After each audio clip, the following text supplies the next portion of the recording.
So she would take him to science conferences, and she would try to introduce him to scientists, physiologists, psychologists, and so this man is doing very interesting things, but of course, these people were specialists in cancer or specialists in schizophrenia.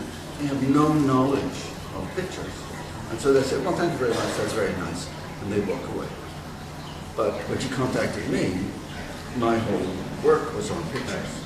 So I knew that there was something very special and remarkable going on, and I had to try to understand it, try and fit it into art history and psychology. Wow. She found the right person. Yes, she's great. Because it's, no, I was interested. Two different buildings. What's going on? Why do blind people think that art is being held away from them? Yes. Why do sighted people keep art away from the blind? Why do they think the blind can't understand it? And of course the blind are saying, what is this thing? Everybody's talking about it. And we're not allowed contact. What is it? They're very curious. Yeah, of course.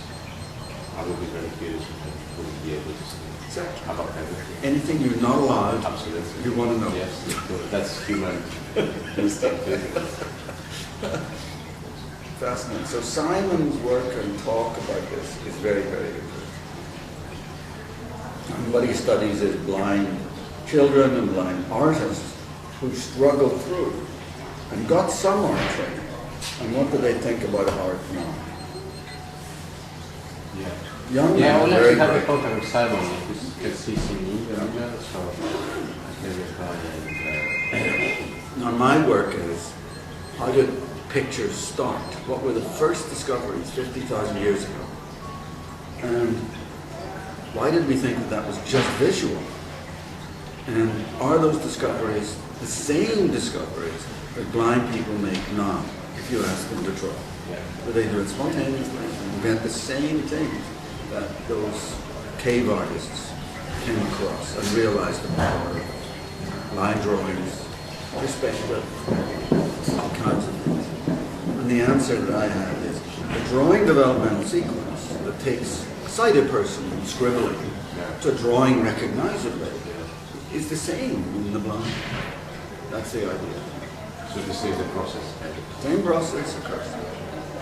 That's the idea. That's the hypothesis being tested, and so far the evidence is all in favor. So my job is to say, what are the basic elements of pictures? What are the basic geometries of pictures? And what's your vantage point on the world? And is it a similar vantage point in touch and in vision? And then bring that set of ideas to the work on the blind. How would this idea that they're trying to test change the whole construction of history of art? Well, of course, for 50,000 years, we have thought pictures are for sight, or for the eye. But in fact, you can reach something about pictures in the brain by coming in through the eye or coming in through touch. You get to the same center.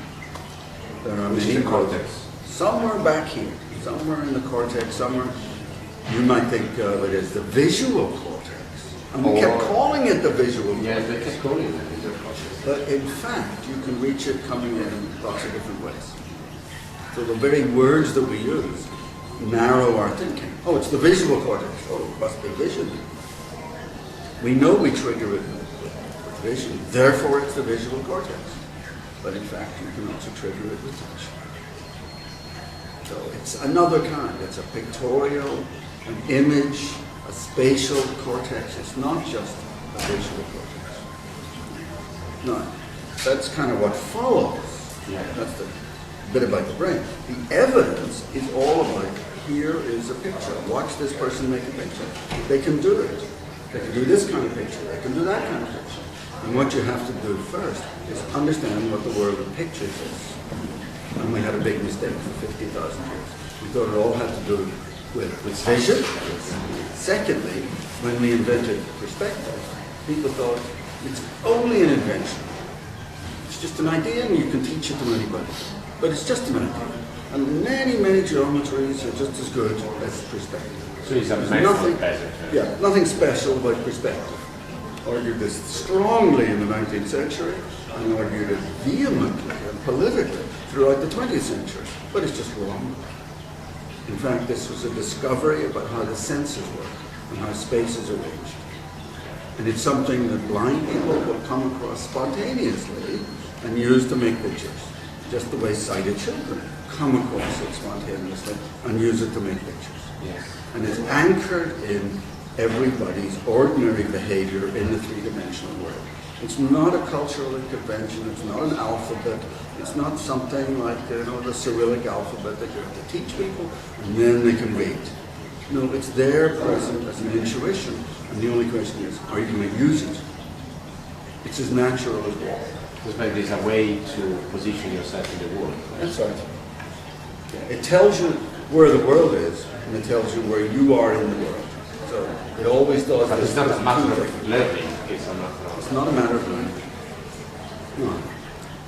So a huge amount of art history that argues the convention side is just, it's gone too far. It went far too far. And we have to draw back. So some of the people who are my friends who are arguing in this business, they are unpopular with art historians. But I think, they have the disadvantage that they are being ignored or being dismissed or not allowed to get jobs. But they have the advantage of being right. So they are right but poor. Yeah, well.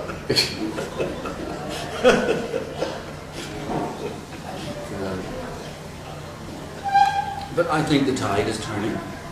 I think everybody recognizes this is special. People in philosophy, I think, are starting to accept it really fast. People in art history, it's quite hard to get their attention. Yeah, because all the books of art history should be a bit rewritten from the, Albertian words, or before even. Because it started, the convention is a three-point perspective started in the 19th. Although, of course, there were lots of intuition about perspective first, but there were special discoveries made by Brunelleschi. What I must commend Sir Ernst Gombrich. I know, after talking to me, Sir Ernst Gombrich went back to London and he brought his group together and he said, "We have to start again." Really? Yes, he did. Sorry, guys. He was brilliant, and that ability to